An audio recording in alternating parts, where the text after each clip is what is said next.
now watching The Swingmen, presented by the 94 Feet Report.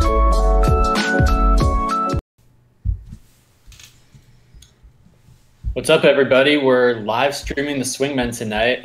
It's experimental. It's going to be a lot of fun. We just watched the end of that crazy Celtics-Sixers game. Before we get into that, I'll introduce who's here. Josh Cornelissen is here. We got Patrick Oxford, Corban Ford, and Alex West. How you guys doing? We're doing great. Yeah, awesome night, man. Great night of basketball. Alex, are you only doing great right now? I'm doing a little better than great, but, I'm doing pretty well. So, I can't complain. Whatever. Who else is ready for the Toronto-Philadelphia conference final? Wait a second. LeBron James. Corban was having way too much fun on Twitter earlier. Oh, I've been jamming, man. What I say? I can't bet against. Actually, there's no playoff LeBron, but you get what I mean. All right. That was lovely. All right. Look, guys, we'll get into LeBron in a bit. Let's talk about this game, though. I had Philly winning this series in 6. I still think they can win the series, but Boston winning these first 2 at home is just, I don't know. It was so unexpected. If I could have bet anything against it, I would have. I mean, this is crazy to me. This is getting ridiculous. So if there was ever a time for the "In Brad Stevens We Trust" shirt, Alex, tonight was it. I've been wearing it nonstop. So first of all, that's something you should know. It's not under my my shirt, but it should be. So here's the thing, though, Simon. Here's what I wanted to start talking about. We can just sort of branch off from here, go from there. The interesting thing to me is I don't think this is out of the ordinary for the Sixers, and I don't think this series is even close to over. I've watched the Celtics all season long, probably watched 70 of the 82 regular season games, watched all the playoff games, all 9 of them now. And the Celtics are not very good on the road. The shots that kind of fall, these Marcus Smart threes that rattle around the rim, or the fact that Aaron Baines apparently is a deadly corner shooter now, these things don't traditionally happen for the Celtics on the road. So it will be interesting to see, A, how the Sixers bounce back from getting punched in the mouth 2 times because they're such a young team, and then B, how Boston's role players are going to play. I still think this is a series, and honestly, I think we come into Game 5 with this series tied up 2-2, even though right now Boston has done a tremendous job of mitigating Ben Simmons, mitigating Joel Embiid, and just playing very well coming back from a 22-point deficit there. I see what you're saying. How do you guys feel about that? Josh, what do you think? You agree? Well, I mean, I think there's definitely a chance for Philadelphia to get back into it, but it probably starts and ends with Ben Simmons. He scored 1 point tonight, and he was a minus 23. TJ McConnell, who is not supposed to be good, is making the minimum, was a plus 16 in just 17 minutes, 4 from the field, 5 assists, 2 steals. He had 1 rebound, which was an incredible offensive rebound. You can't have TJ McConnell be the best point guard on the court for the 76ers. They're just not going to win like that. And, I mean, they almost did, but Ben Simmons has to play better. Twitter was just afire with guys talking about how he looked like LSU Ben Simmons, and that's not a good look. Whatever was going on with Simmons tonight, we've got to see if that was a one-night thing, if he's going to be able to turn around in Philadelphia. And based on what we saw in the first round, you have to expect that he will. And if he does, then I think this is still a series. Yeah.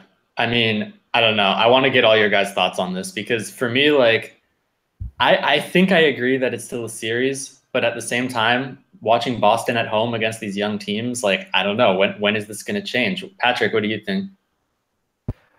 I think this series just shows the greatness of Brad Stevens. He's going to be able to get good play out of any player who's willing to listen to him. I'm not going to say any player, but if the player is willing to listen to him and enact the scheme that he's teaching, good things are going to come. He does his homework on schemes. He knows exactly how to bait teams into doing exactly what he wants them to do. And then, you look at things like inbounds plays, and Boston always gets open threes from inbounds plays. His schemes, his tactics, they're just head and shoulders above most of the competition. So that's an interesting point. I saw a really great tweet from Josh Eberly on Twitter earlier that said the two most valuable players in the Eastern Conference are number 1, LeBron James, and number 2, Brad Stevens. And I think that has to be true. This Coach of the Year debate, we had a great regular season with Dwayne Casey and all that, but this Coach of the Year debate kind of open and closes with how Brad Stevens has played the chess match and how he will continue to, as I said, mitigate what Ben Simmons and Joel Embiid can do. Now, Embiid's had a great series. He's been putting up stats, but he hasn't been as dominant as we've seen him be throughout the regular season. And Simmons has obviously been stopped pretty handily in both games.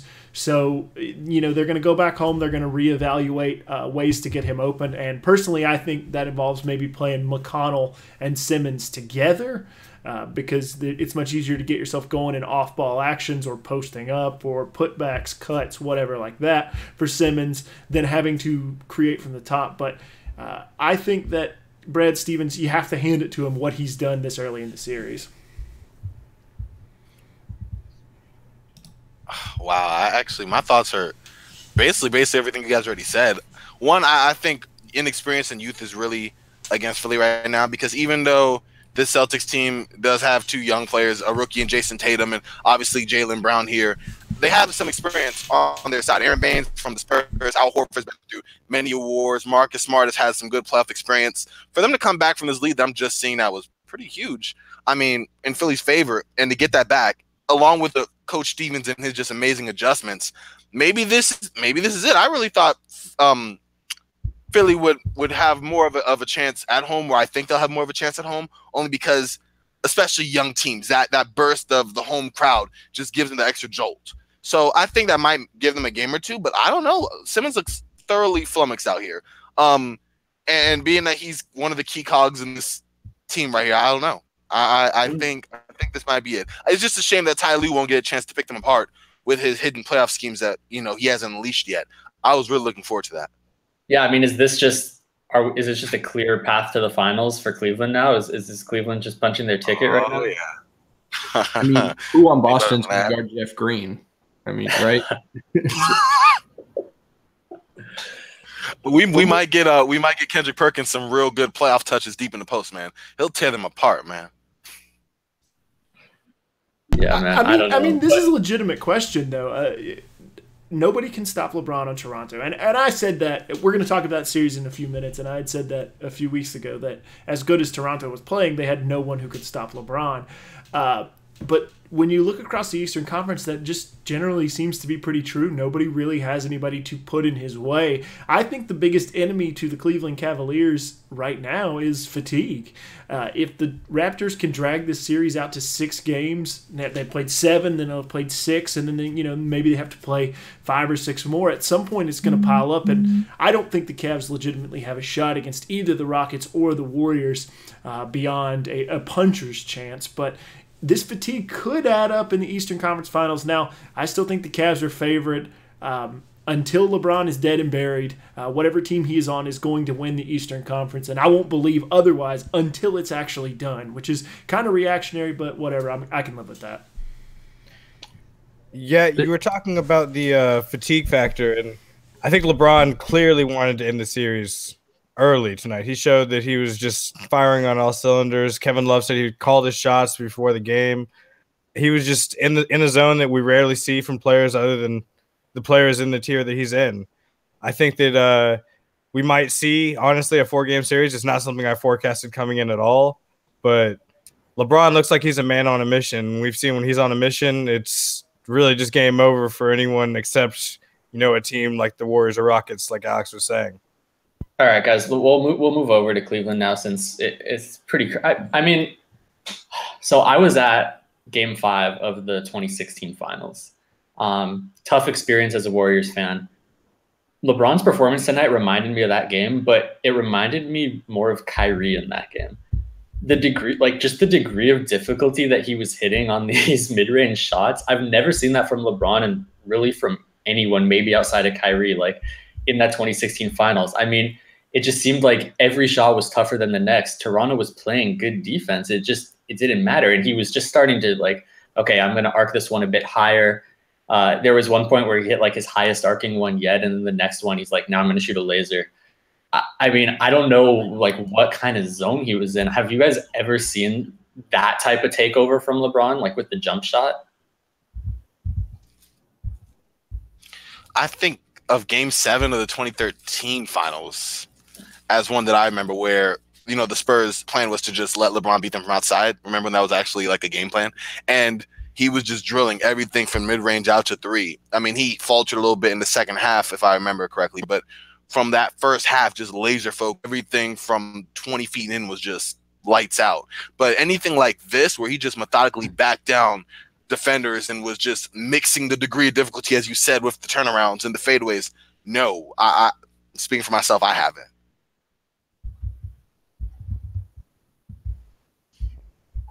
And to add something here, I retweeted something earlier from Brian Windhorst. LeBron hit 7 fadeaway jumpers in the second half, and that ties the most in a playoff game in the past 15 years. 1, I don't even know who keeps track of that stuff. But 2, that's kind of crazy, in my opinion.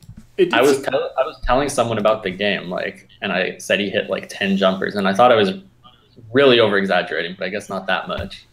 7 in the second half, man, crazy.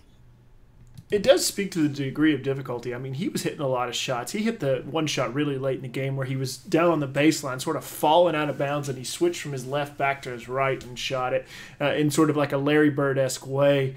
The degree of difficulty on those shots was pretty insane. And, I mean, you know, at some point, we got to, you know, believe that that's who LeBron James is, that he can make these shots, that he particularly elevates his game as it gets closer and in crunch time more.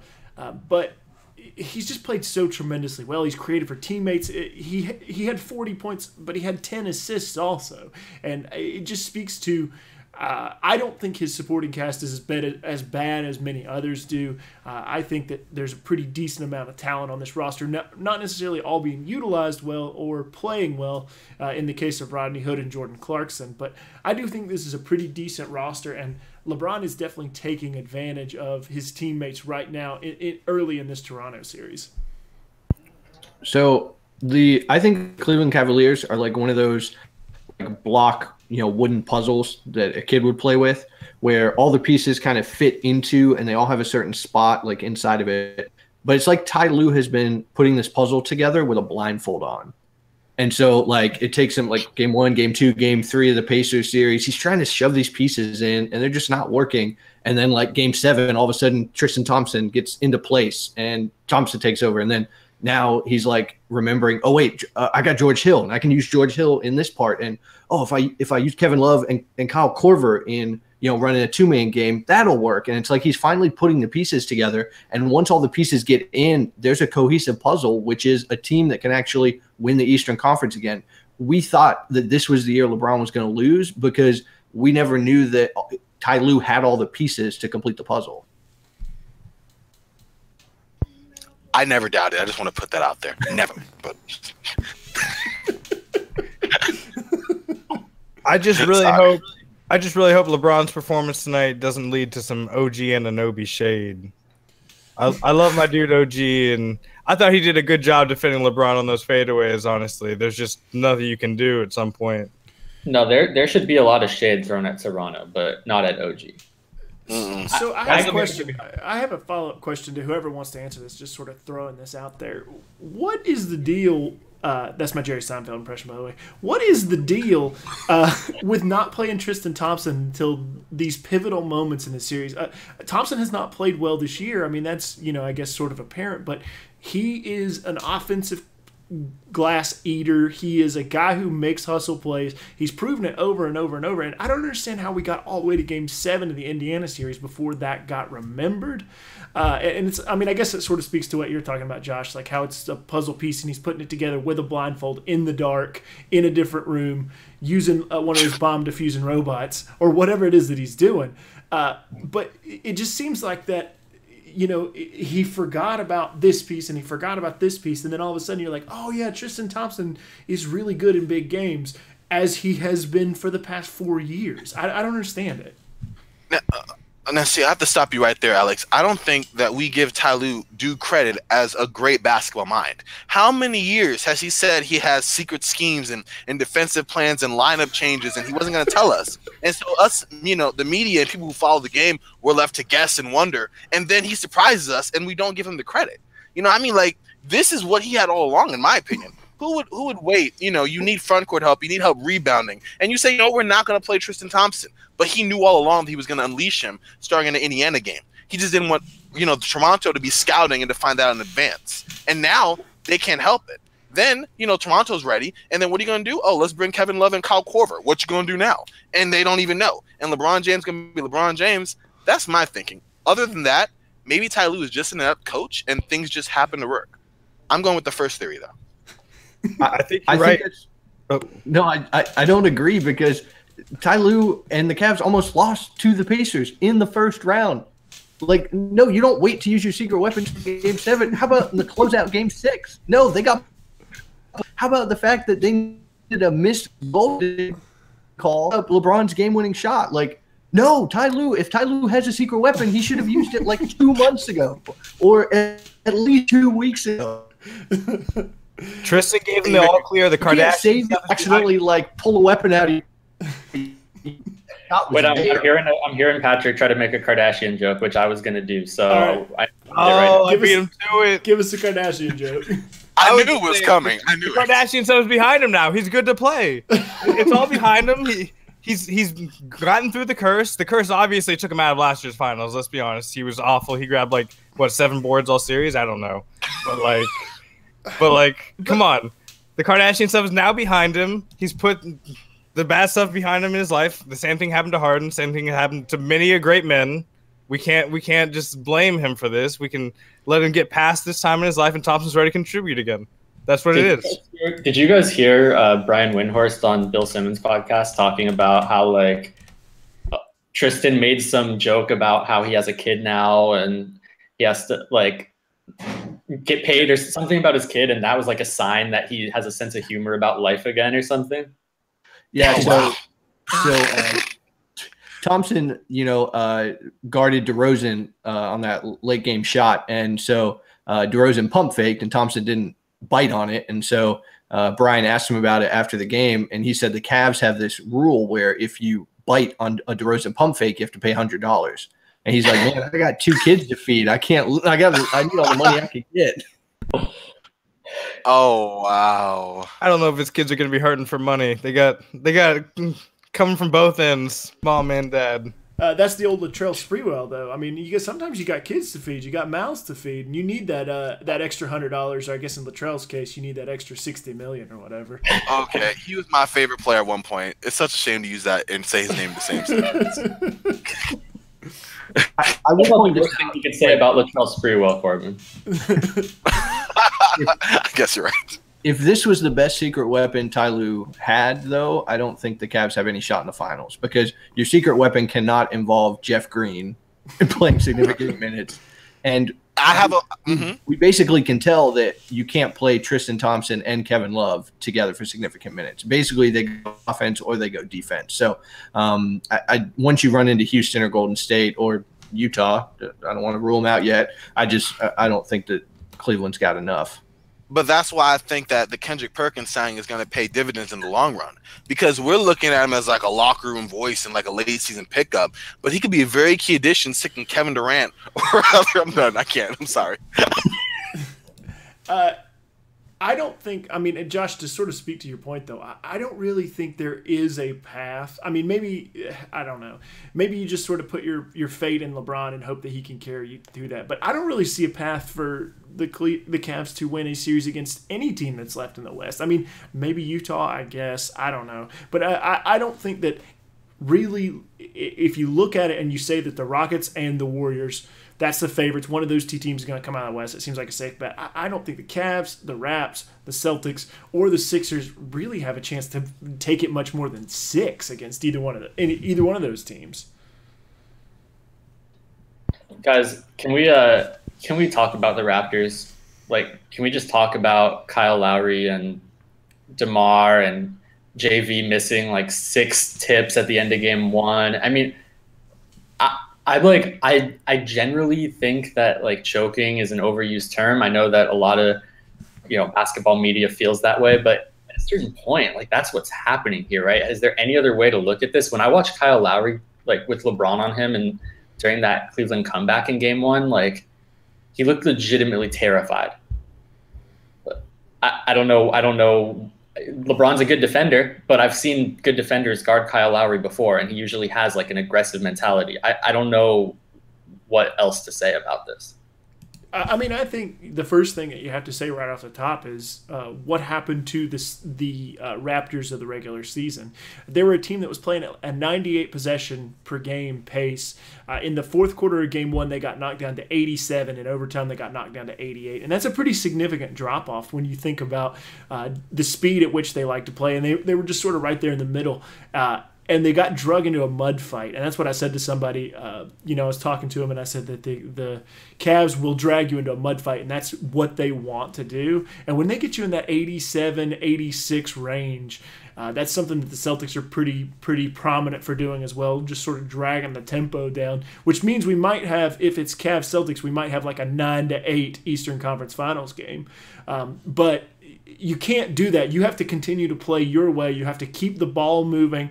The ball just kind of got stagnant. They forced some really bad shots. You saw a lot of bad DeRozan shots. And I think that they're not dictating the pace of the game. I mean, and I think that's pretty evident from game 2.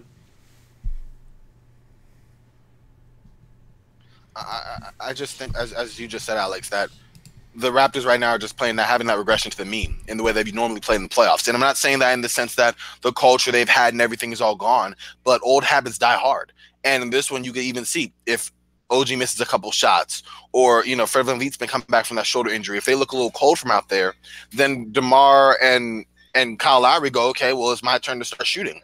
And obviously, they take the same contested, tough jump shots that they've been taking, missing them, and they kind of devolve back into the Raptors of 2016, 2017.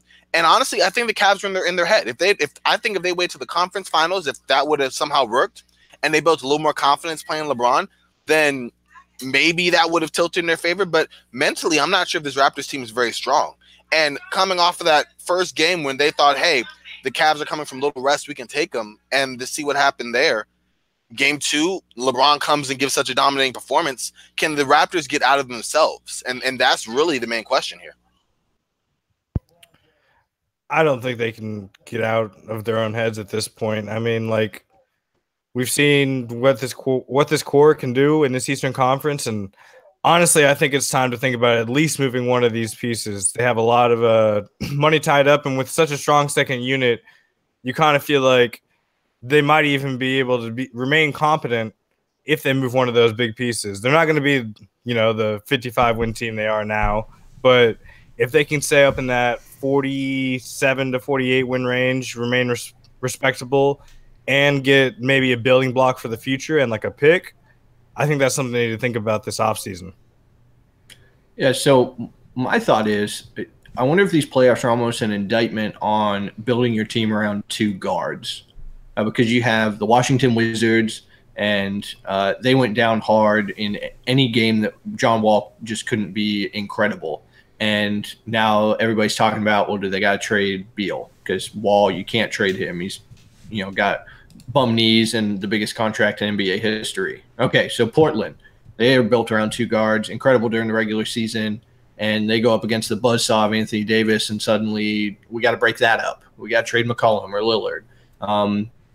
Is that happening with Toronto too? And are we going to spend the whole summer saying they got to split up Kyle Lowry and DeMar DeRozan? And what happens in Houston if presumably they get past Utah, but then they hit the Warriors and Harden can't score an Iguodala and suddenly they're out in 5? I mean, is this really just an indictment on teams that are building around their backcourts? And is it yet the Warriors were one step ahead in going out and making sure they got Durant to basically spread their money around so that they weren't reliant on just a dynamic backcourt? I wonder if we're kind of seeing a development in the league that's causing these teams built on these elite backcourts to just fall short of where we would expect them to get. Well, I think the difference in the Houston versus if you compare them to Portland or you compare them to Toronto is what Houston has is 2 elite creators. Harden is obviously an elite creator. I mean, we can go around about this all day, but the numbers are there. He creates baskets for other players. He has immense gravity on the offensive end. And then Chris Paul has been probably the best pure point guard in the league for a decade. Now, when you compare that to McCollum and Lillard, who are both primarily scorers, when you compare that to Lowry and DeRozan, who are both primarily scorers, I think that's where the indictment lies, Josh. I think that you probably have a situation where if you're building it on two backcourt scorers, it's probably not going to go so well. And I don't necessarily think this Houston team is built to beat the Warriors. That remains to be seen, and I imagine we will have some pretty serious debate about that at some point. But I think that if you look at the McCollum-Lillard duo, that didn't work, and they're probably going to have to break that up. And then if the Raptors go down, if they go quietly into that good night, I think you have to look at it as well. But I sort of have to reframe this to you guys, because what do you do if you're the Raptors right now? Do you move on from Lowry, who is older, or do you move on from DeRozan, who you can probably get more from? I think you shot both of them, and I mean, you see what you can get. If you can get more from either one of them, I don't think you prioritize keeping one of them over the other, because honestly, I think losing one or the other, I think they're at a similar level, just keeping one, no matter which one it is. I'm gonna put you on the spot here, Patrick. I mean, like, who want? I mean, what do you want to get back? Ideally, you said a pick and a player. I mean, is there a target out there that you would say, I want to ship for this guy? Are you looking for a lottery pick? What are you looking for to sort of reshape your franchise at this point? Yeah, I'm not exactly sure what the future picks for a team like the Thunder are, and that's not ideally the pick you want, because you want a higher up pick, but say just something like a salary filler like Carmelo, because obviously the Thunder would like to get off Carmelo right now, assuming he opts into his contract. I don't think that's the right play, because the Thunder pick isn't high enough, but you find a team that maybe has a slightly higher pick or a slightly higher expected pick in a future year. It might be worth it to gamble on a pick in 2019, 2020, kind of saying, okay, we don't know for sure where they're going to be, but we project this team with this player to be at this point. It's a risky strategy for sure, but I mean, that's probably the best way to monetize either one of DeRozan or Lowry at this point. See, that's why, Patrick, I take it in a totally different direction. I don't think they should shop either guy. I mean, people thought they should break it up last year. They came back and had the best year in franchise history. We're writing them off as if their season's over. It probably is, but it's like ultimately they're not going to make a trade where they end up in a place where they can beat LeBron. And if beating LeBron is their only weakness, I mean, obviously, we don't think they could beat Golden State or Houston in the finals either. But again, they're not going to get there with a move, I don't think, not with those guys' contracts and their age. I think you just run it back, try to be good again, and hope maybe that I mean, look, most people thought they'd be worse this year, right? And they were better. You hope that happens again. You hope those young guys like OG and Siakam and Pirtle, like, you hope they grow faster than Lowry and DeRozan decline. And maybe you hit on another late draft pick like they seem to do, pretty much every year. I don't know if there's a better option than that. I think it's about not building to beat LeBron.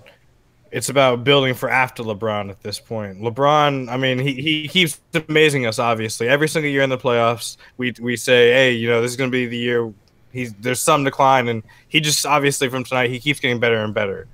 But that isn't going to be true forever. I mean, we think it isn't going to be true forever. Might not actually be human, but I'm laying down the assumption that he's human, right, and that he is going to age as I'm not even going to say normal human. He's not a normal human, but as whatever kind of human he is, the robot human that he is. I think that you have to start thinking we need to put ourselves in position to compete then, because if you don't, you're going to get to the point where Lowry and DeRozan's contract ends, or their contract ends, and it's not going to be worth bringing them back at the contract they're going to want. But then you don't have anything to build to, and then you're at a really bad rebuilding stage where you don't have a piece or something. Maybe you work out a pick swap. I don't know. The pick swap obviously works for Celtics, where you farm out your tanking to another team. It's a risky strategy, but maybe you hope DeRozan or Lowry doesn't give the impact to the team you're trading them to that team assumes that they're going to get from DeRozan. The team may assume they're getting 5 wins out of the trade for DeRozan. What if they don't actually get those 5 wins? The pick is better than they expected it to be, and that's how you come out of value. So it would a trade package as far as if the Raptors were going to trade either or of DeMar or Kyle Lowry or both, would it be something similar to basically the way the Cavs got back with not the Kyrie trade, but with Isaiah Thomas, where it's almost like a pick and then like some middling prospect, although I don't really want to say that Jay Crowder was a prospect, but like a middling like C-level prospect and some salary filler. Like they're not going to get a headline player, in my opinion, for either of those two. Even though you think that they would, I can't think of anyone that comes to mind that would be like, oh yeah, we're definitely going to make a trade for them. And the thing with LeBron is that, you know, he's 33, so I get that. As far as you're talking about keeping him with keeping DeMar and Lowry with the Raptors, is that they're getting up on age too. You know, I think Kyle Lowry's 31. DeMar, I think, is 28 or 29, but they're going to be creeping up there too. We're just extending LeBron's prime window at this point. But the Raptors, as far as Kyle Lowry especially, their decline is clearly shown. And so if you want to keep them there, yeah, they'll get better picks because I would assume their team would be worse. But what do you think about that as far as what they would get back? So they have 126 million. I don't really have an answer to your question, Corbin. They have 126 million committed next year. I mean, I don't know what you do in a situation like that when you owe Kyle Lowry $31 million, DeMar DeRozan 27, and then, and I think this is the worst part of it. You're paying Serge Ibaka 21, Giannis Valanciunas 16, CJ Miles 8. So you have like $45 million in guys who are like rotation level. I think that they're in a pretty bad situation. Executive producer Andrew Johnson and I were talking about this yesterday, where they're in that not quite good enough to compete and not quite bad enough to bottom out phase, where they just owe $45 million to Serge Ibaka, Giannis Valanciunas, and CJ Miles. And that's the exact place it has been proven over and over, whether you look at the Sixers or the Celtics or the Lakers, any of these younger teams that are building their way up, you want to stay out of salary cap hell. And teams like Toronto, Washington, Portland seemingly find themselves there year after year, and I don't know if you can just dig out of it overnight. Isn't it going to suck when they can't pay all these bench players that are awesome because they're paying their starters so much? I think they had to maximize the window right now, and I think Toronto has one shot because they are not set up to build for the future right now because they have that money invested in win-now players. And if they wait too long, then you have the freight train of the Philadelphia 76ers and the Boston Celtics. Giannis is still around. You can't wait if you're Toronto. I think there's one chance for Toronto. They run it back. They try to do the same basic thing, and they hope that LeBron gets caught on the other side of the bracket with the 76ers. That has to be what they hope happens. And if LeBron goes elsewhere, if LeBron goes to Philly, well, then it's over. And if LeBron goes to the Western Conference, again, now you have your shot. Because I don't think that Toronto is like unable to beat good teams. I think Toronto is unable to beat LeBron. They have never been able to come up with a guy who can consistently stop him, and he's in their head. And LeBron does this. He plays the passive-aggressive game with his own teammates, let alone his enemies. Whoever his rival is at the time, he gets into their head, and he convinces them they have no hope of beating him. And that has proven with the Raptors now. You have the Pacers, the Paul George, Roy Hibbert Pacers. You have the Derrick Rose, Luol Deng, Joakim Noah Bulls. Over and over these teams that you think would be good enough to make it to the finals, and they just don't because LeBron gets in their head and he whispers in their ear that you are not good enough to beat me. And they believe him because they cannot beat him. So I think he yells it over his shoulder at them. No, Josh, I think you're spot on. I mean, the way I see it, like Dwayne Casey changing up his strategy this year, changing the offense, that's similar to retooling and getting young prospects and hoping they are better than what you have now. You're hoping things are different. And you have to take a shot. They're all losing propositions, but that's the NBA, right? Does anyone have any more on this? I think we should move on to the West for a few minutes before we hop off here. Well, I did have I got a question actually, and it's related to. I don't know how we want to tackle this as far as if it's a question related to what we're talking about at the moment, or do we want to wait till later? Hold on. If you're watching, we're gonna have a production meeting really quickly. What was your question, Corbin? Oh, my bad. It's from Dan Favali. Which Western Conference team are the Raptors trading Kyle Lowry to over the summer? I just put two and two together. Oh wait, this is a question that's appropriate. So my bad. Which Western Conference team? That's what he asked. Yes. I mean, go Phoenix.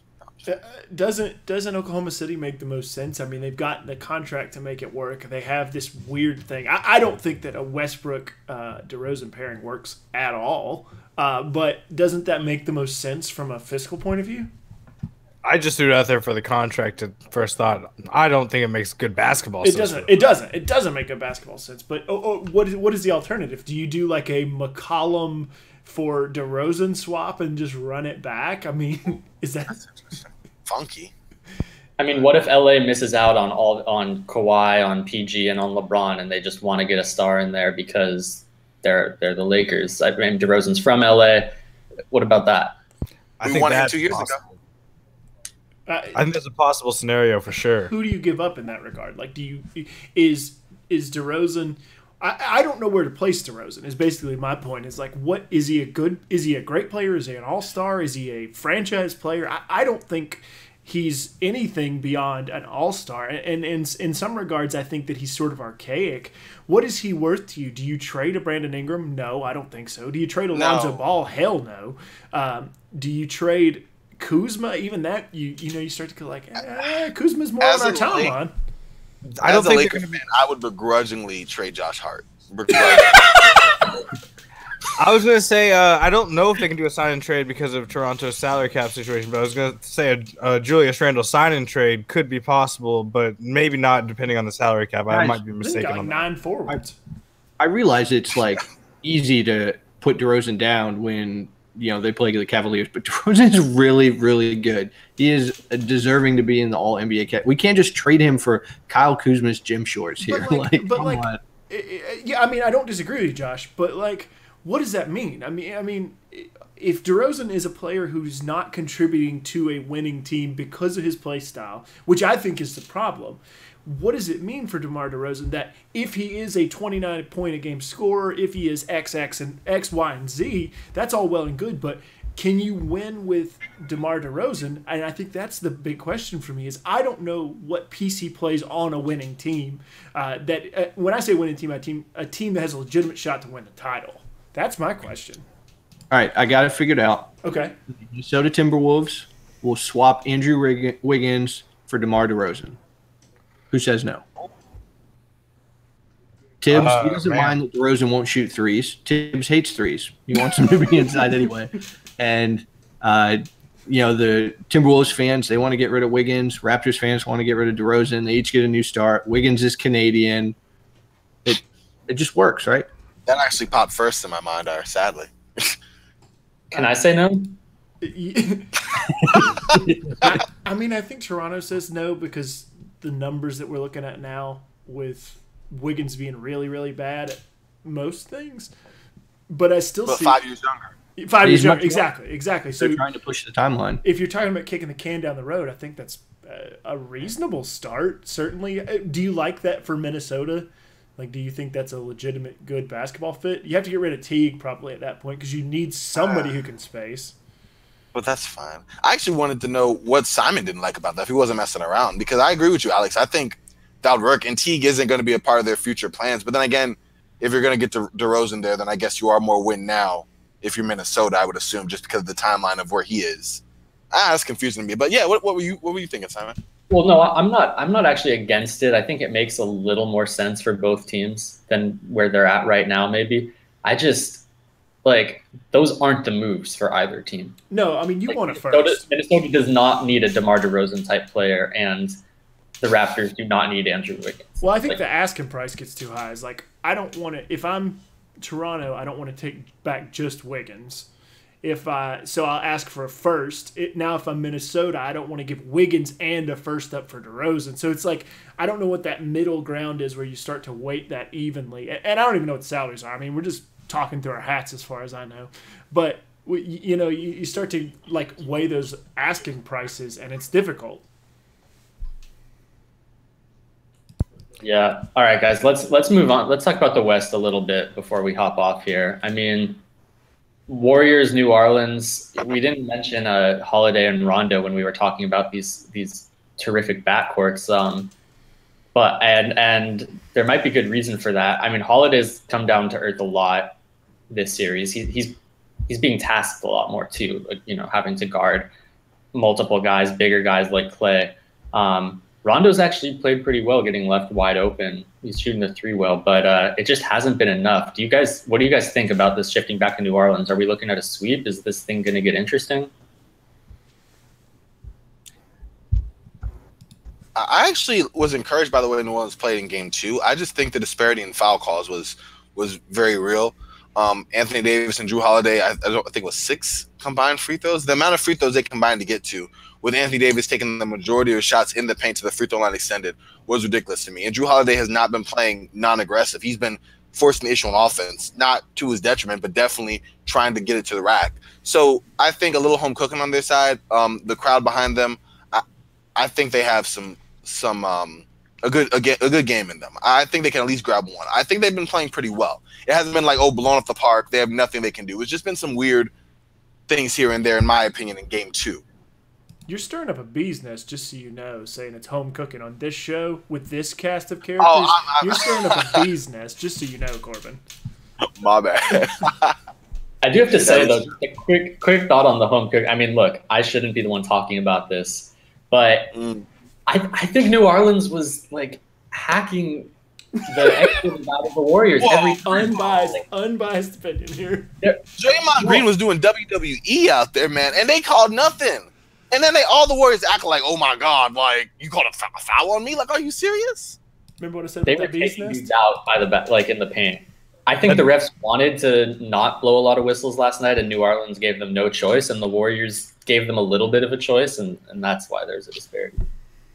That double foul was ridiculous. Yes, it was. That was just the most absurd call I've ever seen in my life, honestly.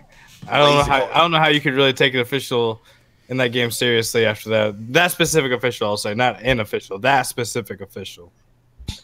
So this might be an unpopular opinion or maybe just an unshared opinion, but I actually think Drew Holiday has been equally as good in this round as he was in the first round. I mean, if you just look at the box score, he played 47 minutes. And these aren't like 47 minutes of, Cavs playing the Timberwolves where like they get like 4 possessions in every quarter. Like they were running up and down the court, and he has to guard either Steph Curry or Kevin Durant, which each of those are incredibly difficult tasks and very different tasks. And he scored 24 points. He had 8 rebounds, 8 assists, a steal, a block, and with all this home cooking, ref, hacko, whatever we're talking about, he didn't even have a foul. He didn't have a single foul guarding Kevin Durant and Steph Curry for the entire game. Like, I think Drew Holiday was incredible. It's just that he can't do everything. Against the Blazers, he kind of could, and it worked. And against the Warriors, it's just not. And I think the bench is what's really going to let them down, not the starters. Yeah, I feel bad about trashing Drew Holiday's contract this last offseason already. I mean, he's got a lot more years in it, but like I listed it as one of the worst, so I definitely feel bad about that.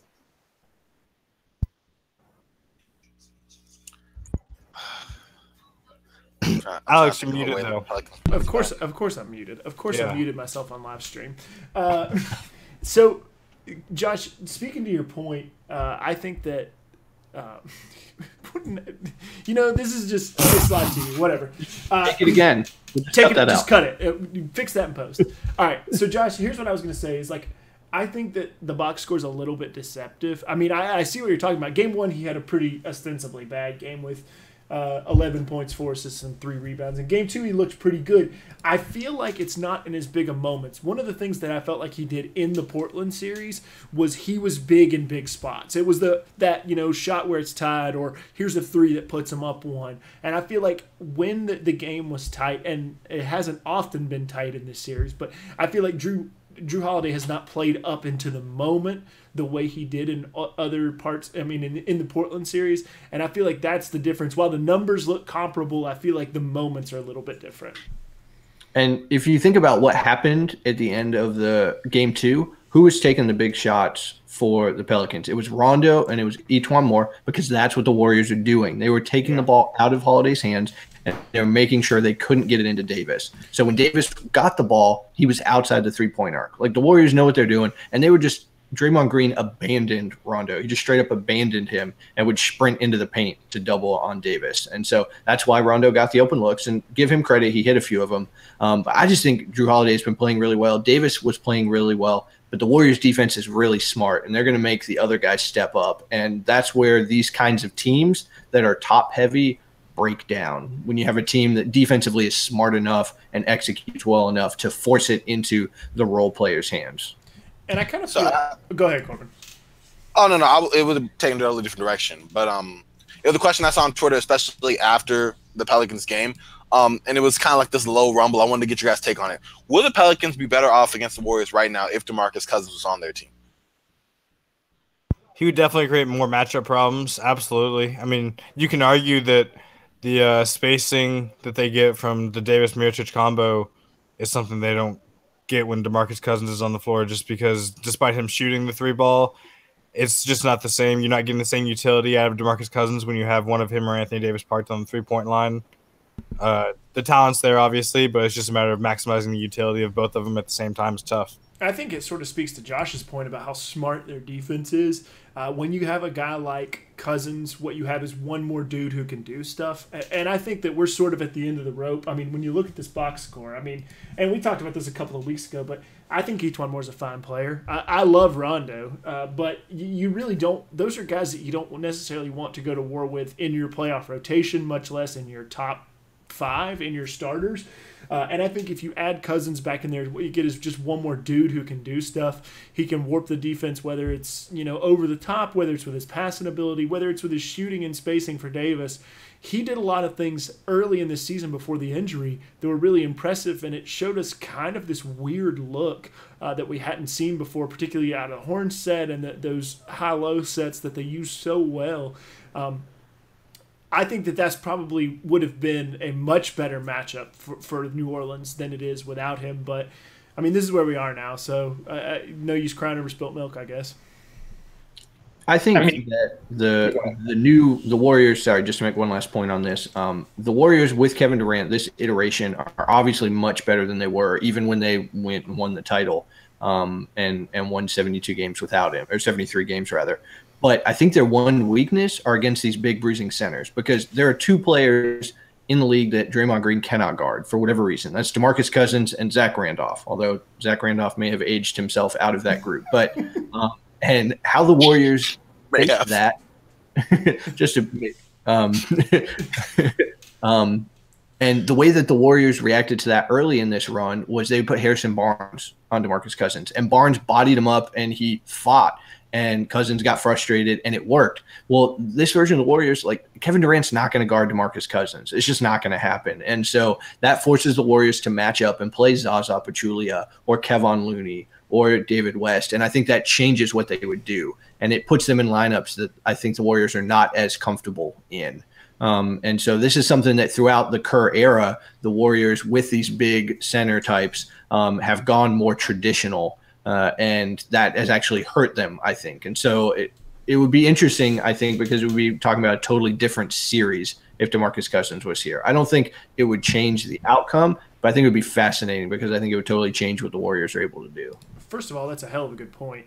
Second of all, I think it begs a question about what will happen with Houston, because Houston they have 2 bigs, but they don't really play them together in Clint Capella and Nene.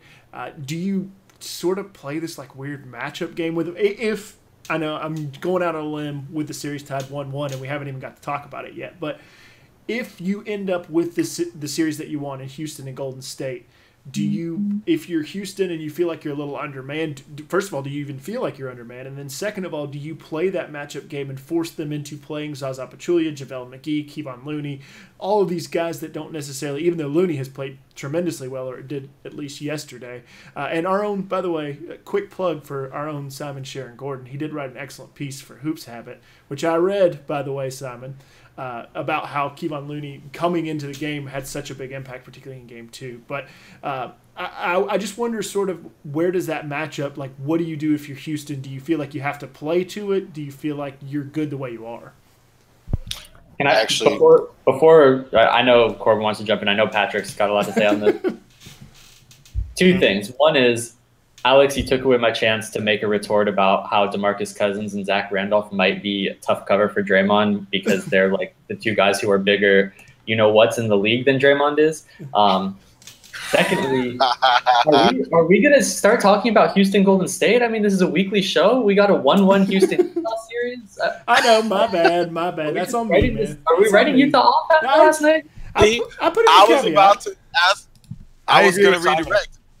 Go with the redirect, Corban. No, go ahead. Because Justin Carter had a question, and that was, what should the Rockets do lineup-wise to fix some of their postseason struggles? So it's not set in stone yet. And with that being said, what do you think the Rockets should do? Because they're struggling. I mean, I think when you look at the Jazz team that we're seeing now, it's just a completely different team than they were in the regular season without Gobert. Their 4 factors adjusted rating in games without Gobert through the regular season and postseason. Obviously, they don't have any games in the postseason without Gobert, but they're minus 1.7 4 factors adjusted rating and negative even on defense without him. But in games where Gobert does play in the regular season and postseason, the Jazz are 7+8 in 4 factors adjusted rating. Pretty much all on defense. It's plus 7.7 on defense. And, I mean, the defense has been impressive. They're not doing what Houston wants them to do, and it's wasting a lot of time in Houston's possessions. Houston's trying to force switches that are favorable to them, and it's really not working. Just like I thought they wasted a lot of time last series trying to get switches on players like Taj Gibson, who are great at going out and guarding on the perimeter. And I'm not sure that it's the correct strategy for Houston to pursue.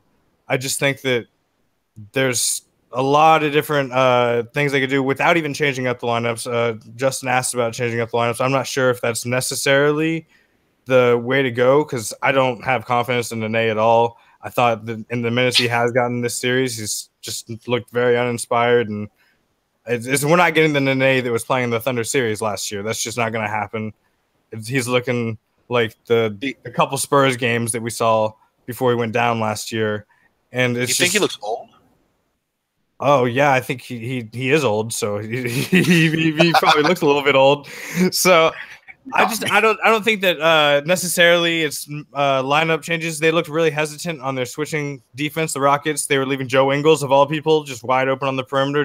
They weren't working for those open shots a lot of the times. It's one thing if Joe Ingles is getting open corner threes because Donovan Mitchell is penetrating and your defense can't rotate. That's not preferable, obviously, but at least you're making them work for it. When they can just give Joe Ingles the ball, give him a ball screen and have the roller dive to the rim and it's a wide open three for Ingles without ever doing anything, that's a losing strategy, obviously, and they need to sort out that switching defense before they even think about really huge lineup changes that involve Nene and Capella, God forbid. Patrick, I want to throw you as our resident Houston expert here a rotation question, though. Maybe not lineup changes, but it seemed like D'Antoni was going small and benching Capella a lot down the stretch last night. Do you think that was just a like high variance play because they were down? Or do you think that's a play to take Gobert, try to pull Gobert out of the paint? And if so, I don't think it really – I don't know if it works because to me, Capella spaces the floor as much as any of those shooters do for them with like his vertical spacing. So what do you think that was? I was extremely flummoxed when D'Antoni pulled Capella, I think at like the 6-minute mark to the 3-minute mark of the fourth quarter. I'm not exactly sure about the times on that, but I didn't think it was a good strategy at all to take Capella out during that time. I thought – PJ at the center wasn't creating the spacing that they wanted it to. Utah is a really well-coached team. They know how to rotate off ball, and the 5-out system, it's not like a terrible system, but you need the vertical gravity that Clint brings, or else it's just you don't have the lob threat. That's why with Nene, the Rockets are largely unsuccessful compared to when they have Clint playing. It's just night and day the difference. Oh, actually, I had a couple more questions to throw out there. Speaking of the Rockets and Jazz, more on the Jazz side, from another, Rockets expert, Eric Sparopoulos. He has 2 questions. One, which coach would you rather have, Stevens or Snyder? And secondly, is Joe Ingles the GOAT? And since we were just talking about Joe Ingles, is he the GOAT? Yes, I can definitely say that after last night. Joe Ingles is the GOAT. I would trade many things for Joe Ingles, whatever they want, really. Like, he would be perfect in the Rocket system. Sadly, he's already in a perfect system for himself in the Jazz because, like, they utilize him well. I think that. Or the Spurs. Oh man, that would be nice too. So I think my thing is this is the lineup change they should make, is they should play players who are hitting shots. Because obviously they shot 27% from three last night. And I mean, I say that sort of jokingly, but it's the truth. It's just a matter of, for Houston, they have created this min-max situation where they need to shoot well in 4 out of 7 games to beat you. And when they shoot well, they win, and when they don't, they lose. And I think basically you need Capella all the time because of the vertical gravity, like Patrick said. But other than that, it's going to be just finding guys who are hitting shots. And last night, Ryan Anderson only took 2 shots in 7 minutes, so obviously, whatever's going on with him, they don't think he's playing particularly well. Mbamute went 0 for 2. Harden went 2 for 10, which you can't really survive in any imaginable capacity. But Ariza went 1 for 4, Tucker went 1 for 5, and Chris Paul went 2 for 5. And so it was just sort of an all-around bad night. Now, is it an aberration? I don't know. I think that Houston has created this situation for themselves, and they'll probably be able to play through it. But ultimately, what happened to Houston last night is the thesis of the problem, or I guess the thesis of their season, is that you either hit shots and win or you miss shots and lose, and you roll the dice with good shooters, and usually you hit shots, but sometimes you don't. And then just to throw this out here, I have to shout out to Rob Hankins, who is watching us on YouTube. He says hello to you, Josh, first of all, and then secondly, he says that that Joe Ingles is the GOAT. So, just thanks, Rob. Thanks for watching, man. I know that you are up late keeping us going. Matt, the fan of all fans of NC State basketball. We used to play NBA 2K in college, and Rob would pick the Lakers and then sub in J.J. Hickson just to ride the NC State shooting Dutch. Wow. And he'd take every shot with Hickson. It was great. Sometimes he won anyway. So thanks for watching, Rob. I think Ingles is perfect. I mean, he's kind of the patron saint of us unathletic-looking white guys. And, I don't understand why everybody keeps leaving him open. It's almost like they see him and think he's like a fan or maybe like an usher helping someone to their seats, and they don't guard him, and then he has a wide-open shot. That's what makes him the GOAT. It's camouflage. Great shooter. There's other great shooters, but people don't guard him like he's one. They don't. And I think – sorry. No, go ahead, Josh. I think what's really important about Ingles, and there's a couple other guys who are just like this, is he knows how to find the gaps in the defense. It's not just like, oh, I'm going to, run to the middle of the zone, but he knows that if Donovan Mitchell is driving on the left side, that the defense is going to rotate in a certain way. And if he moves 2 steps over to the right, Mitchell will not only see him, but have a clear passing lane. He'll catch it and he'll either shoot or he'll pump the guy out of his shoes and drive in. And he's so smart and has the fundamentals of how NBA defenses move that he's destroying the Rockets just like he was doing against the Thunder. And it's weird because the Rockets have been so disciplined all year, but Ingles is just tearing them up. Corban, go ahead. Sorry, I'm facilitating here because I know that everybody had comments. You, Corban, go ahead. Oh, I didn't have anything important. I say to all of those questions that LeBron James the GOAT. Next question. So I was going to make another one on that, but I've already said like 4 different times. Y'all can keep it moving. Well, what I was going to say is, we mentioned how bad the Rockets were playing last night, and I thought it was they lost by, 8, but I thought it was a relatively winnable game with 3 minutes left. So, that kind of gives me confidence going forward that Joe Ingles had his career high. As good as he is, I don't expect him to average over 20 this series unless it's a really short series and this average really helps him, or this last game really helps him. But, I think that looking at the probability of the Rockets both shooting that poorly and the Jazz getting that kind of performance is unlikely. That's sort of my point in a much more succinct way, Patrick, is that when you create a team like this that shoots this well, you're just making a gamble that you can outshoot them 4 out of 7 times. And I think that you're dead on. It's like you probably won't see a 27% night from Houston, and you probably won't see a 46%, 47% night again from Utah. And if that's the case, you probably have a winnable series. And I guess we'll see. I think this series is in a little bit more doubt because of I think Quinn Snyder's a much better coach than Mike D'Antoni. I mean, sue me, whatever.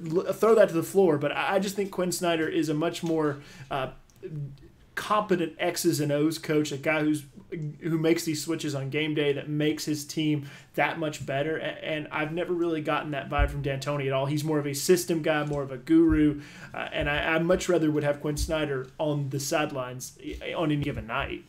But Alex, you're avoiding the question because I don't think you want to say what we're all thinking, which is that he's better than Brad. Okay, well, he's not. So let's go there. I agree with Alex on that one. I did too. I agree with both of you on that. I think. But if you were to switch coaches, hypothetically, would you feel more confident?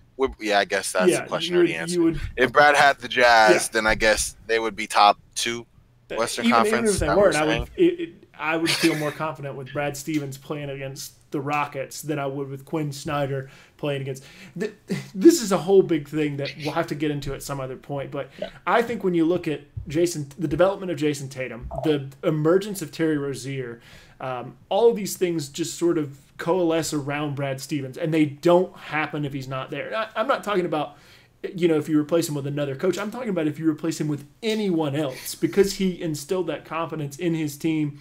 And he gave the keys over to Terry Rozier. I mean, obviously he had no other option, but just to do that and to instill the confidence in this team that mentally, when you're down 22 points in a playoff game to a superior opponent, that you can just come back. And I don't think there's anybody else. And I know I got way off track because we were talking about Quinn Snyder, but I think that Brad Stevens is the best in the game going right now.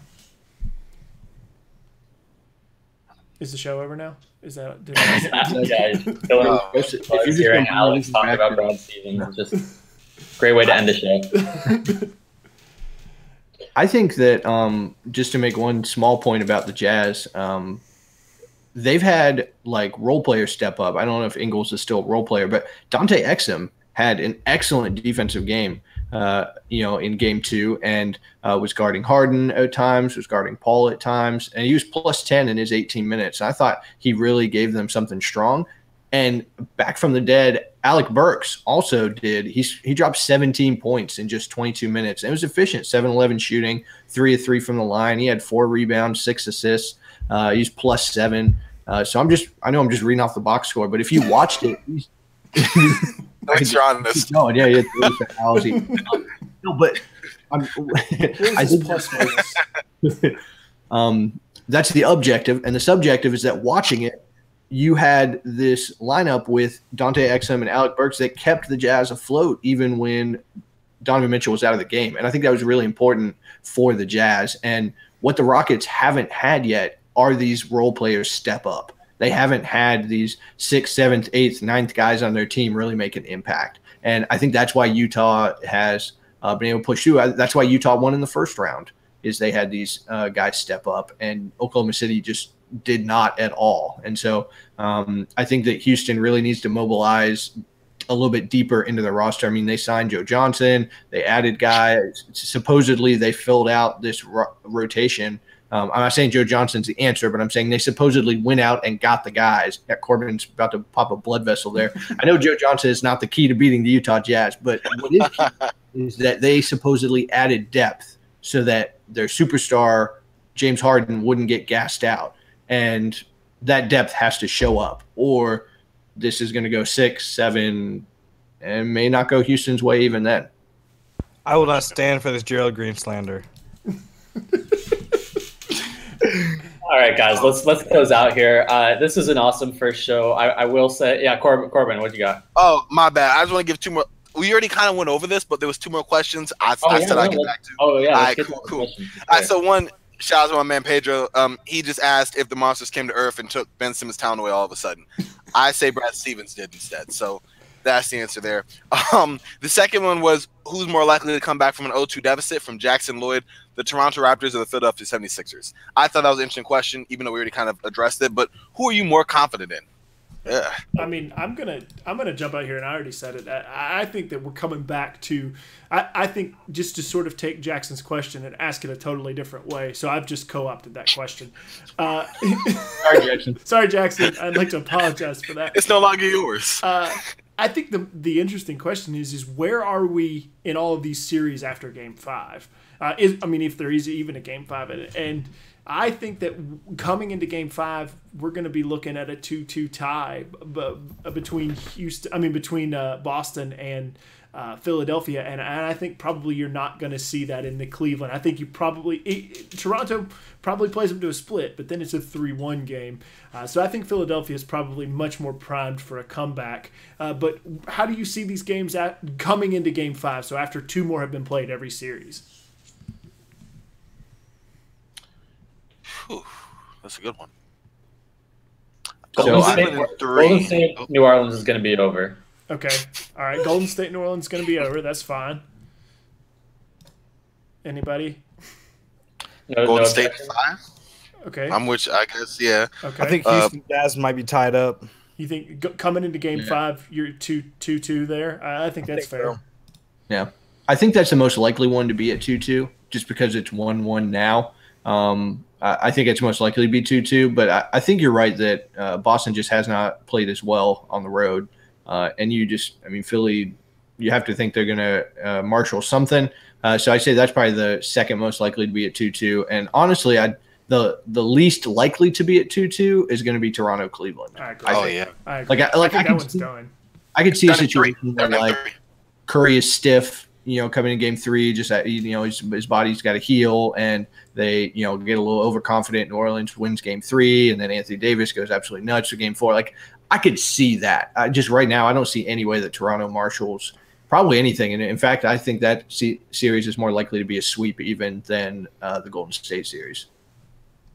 Yeah, Sure. I tend to agree. I think that you might see some of that down 2-1, so we just play harder. Cleveland maybe takes their foot off the gas for a second, and they win that one and then close it out in 5. But I think the Golden State series is a wrap. I think the Pels had to split in Golden State, and they didn't. And I think that the Raptors series is done. But you might get 5 out of both of those because of one monstrous Anthony Davis game and then just being up 2-1. But other than that, I think those are done. I think the other 2 series, the Houston-Utah series, is going to be competitive, and I think Philadelphia and Boston, knock on wood, they won't be, but I think it probably will be.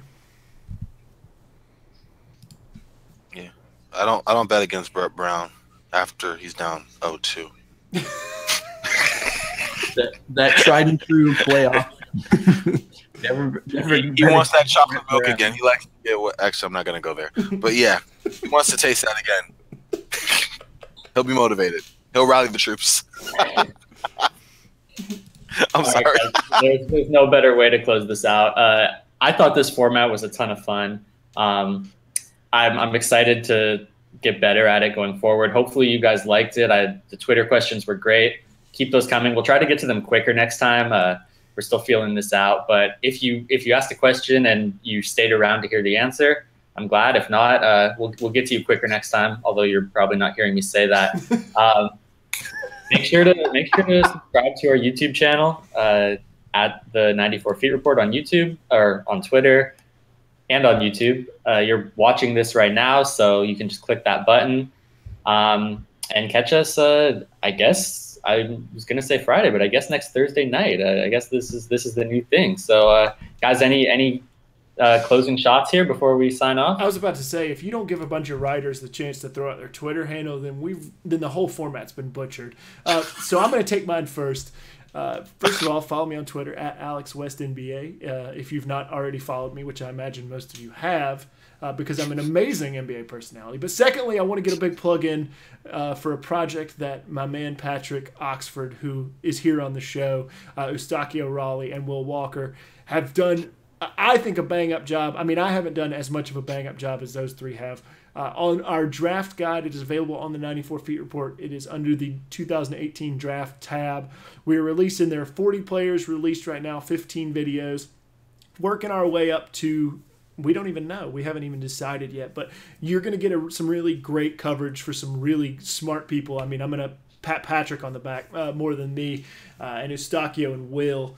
They've done a great job covering the whole topic, whether it's offensive rebounds or percentages and projections. All this stuff is here, all this stuff that I don't understand, because I can just tell you, like, hey, that guy's left-handed.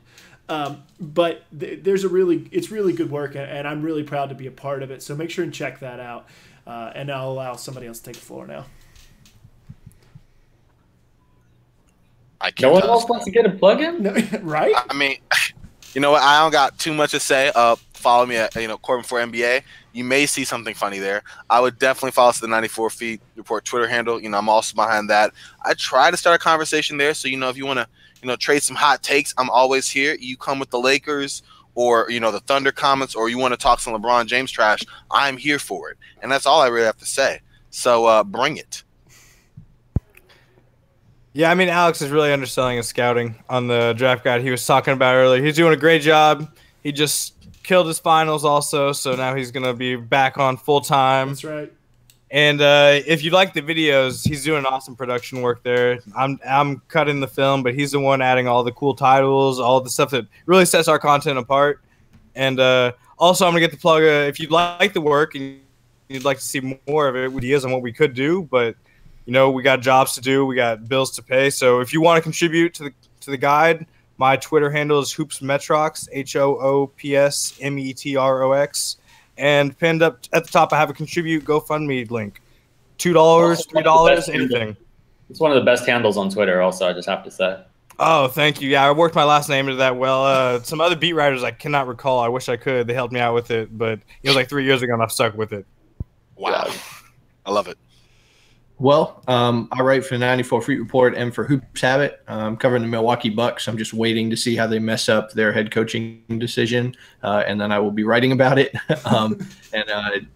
So I think that's what every Milwaukee fan is just waiting for. But yeah, I just want to kind of prop up that draft guide again. I don't want to beat a dead horse, but this is a living horse, and really it's a unicorn, and this metaphor is all over the place, but it's excellent work. And I think that if you want to have any idea what's going on in the draft, you should be reading this kind of content. So definitely check that out. Definitely subscribe. We're adding new kinds of media and new things to the site every couple of weeks. So keep checking us out. Yeah, the draft guide is great. Alex also is very good at recognizing which hand a player shoots with. That's my thing. Got some interesting thoughts on left-handed players. Joe Ingles left-handed, by the way, guys. What? Yep. Spoiler alert. Joe Ingles left-handed. If you guys want, if you guys want more takes like that, make sure to watch us in the future. You can follow me for some interesting contrarian takes. I'm always coming with the, it's new. It's not hot takes. They're nuanced, but follow me on Twitter at Simon C. Go for that. You can also catch my articles at Hoops Habit. I write about the Warriors, as Alex graciously plugged earlier, and I write at the 94 Feet Report. So catch me there. Again, follow us all at the 94 Feet Report. Engage with Corban in some of these debates. I know he wants them. And watch our show next week, guys. Let's be honest. Ingles is the GOAT no matter which hand he uses. You're watching The Swingmen, presented by the 94